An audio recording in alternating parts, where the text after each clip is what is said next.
Знакомьтесь, это первый участник нашего проекта «Хватит храпеть».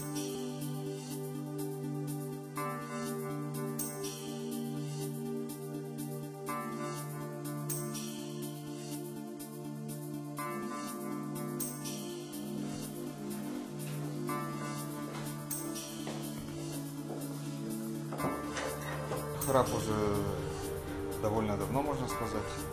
Но я обратился, первопричина действительно храп.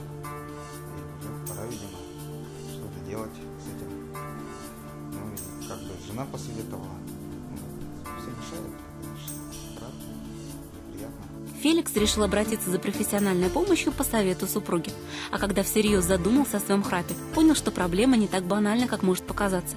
Дневная усталость и разбитость, которую он привык объяснять стрессами и активным образом жизни, головные боли, наконец, сонливость за рулем – самый тревожный признак. Все это последствия ночного храпа. День уже, скажем, тяжело проходит. Головная боль, вялость, состояние такое, особенно к вечеру. Давление стал замечать.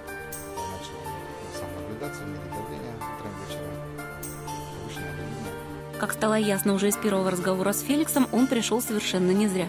Многие описанные им симптомы насторожили врача. Но одной консультации для постановки диагноза, конечно, недостаточно.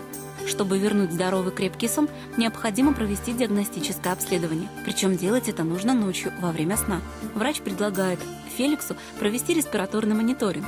Это измерение параметров дыхания и храпа в течение ночи. Такой удобный портативный аппарат не будет помехой для сна. А главное, он позволит врачу оценить, как человек дышит во время сна, как часто храпит, есть ли у него остановки дыхания во сне и какой период времени они занимают. Все полученные данные легко расшифровать, чтобы поставить точный диагноз и определить степень тяжести храпа. Именно от степени тяжести храпа и будет зависеть дальнейшее лечение Феликса. Вместе с пациентом врач рассматривает все возможные варианты лечения – стоматологический, хирургический, СИПАП-терапию.